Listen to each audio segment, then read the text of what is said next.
Programme کو آگے بڑھاتے ہیں اور مفتی صاحب سے سوال کرنا چاہوں گا. مفتی صاحب دوسرے عشرے کی اہمیت کیا ہے اس پر آپ جو ہے برائے کرم روشنی ڈالیں. جی مفتی صاحب. السلام علیکم ورحمۃ اللہ وبرکاتہ. الحمد للہ رب العالمین والصلاة والسلام على حبیبہ سید الانبیاء واشرف المرسلین وعلى آلہ الطیبین الطاہرین واصحابہ الاکرمین الافضلین وعلى من احبہم وتبعہم بإحسان اجمعین. اما بعد فأعوذ باللہ من الشیطان الرجیم. بسم اللہ الرحمن الرحیم. شہر رمضان الذی انزل فیہ القرآن ہدی للناس وبینات من الہدی والفرقان. صدق اللہ مولانا العلی العظیم. ناظرین گرامی قدر، اللہ رب العزت کا لطف و احسان ہے کہ اس نے ہمیں رمضان المبارک کا رحمتوں والا مہینہ عطا فرمایا ہے، جس کا ایک عشرہ یعنی ابتدائی 10 دنوں کا عرصہ بیت گیا ہے. اب دوسرا عشرہ ہے جو شروع ہوا چاہتا ہے.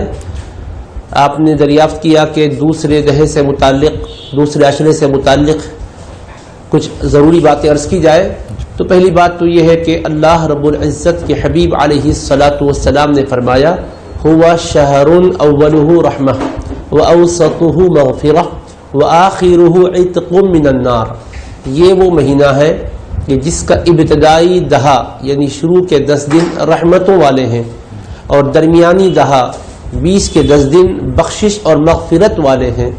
وآخرہ عتق من النار، اور اخیر کا دہا، اخیر کے 10 دن یا 9 دن 29 دن پر بھی مشتمل رمضان کا مہینہ ہو سکتا ہے، تو اخیر کا جو عشرہ ہے وہ دوزخ سے چھٹکارا پانے کا ہے.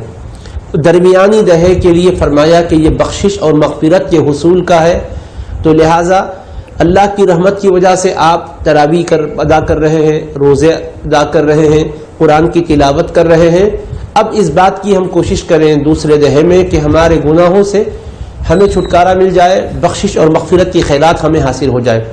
اس کے لیے کثرت سے ہمیں قرآن مجید کی تلاوت اور ذکر و اذکار کے علاوہ توبہ و استغفار کرنا چاہیے، کیونکہ بخشش کا دہا ہے یہ، مغفرت کا عشرہ ہے یہ. تو مغفرت کو حاصل کرنے کے لیے اللہ تبارک و تعالیٰ کی بارگاہ میں عاجزانہ التجائیں کرنا ضروری ہے، کیونکہ اللہ رب العزت نے قرآن مجید میں فرمایا قل یا عبادی الذین اسرفوا علی انفسہم لا تقنطوا من رحمت اللہ. اے میرے حبیب، میرے بندوں سے فرما دیجئے کہ اے میرے بندو جنہوں نے اپنی جانوں پر زیادتیاں کی ہیں، تم اللہ کی رحمت سے مایوس نہ ہونا. ان اللہ یغفر الذنوب جميعا، بے شک اللہ تمام گناہوں کو بخش دے گا. انہ هو الغفور الرحیم، بے شک وہی خوب بخشش کرنے والا، حد درجے مہربانی فرمانے والا ہے. تو ذرا بھی دل میں شک شبہ نہیں آنا کہ میں جیسا گناہگار کیا بخشا جاؤں گا. ارے جناب، آپ کا خواہ کتنے بھی بڑے گناہگار کیوں نہ ہوں، رب کی رحمت کا دریا جوش میں ہے، بخشش و مغفرت کی خیرات بانٹنے والا، اپنے کرم اور فضل سے بخشنے کے لیے ندائیں فرما رہا ہے، موقع عطا کیا ہے. لہٰذا ذری تاخیر نہیں ہونا چاہیے، بس اس دہے میں بخشائے ہوئے اللہ کو راضی کرنے میں کامیاب ہو جائے.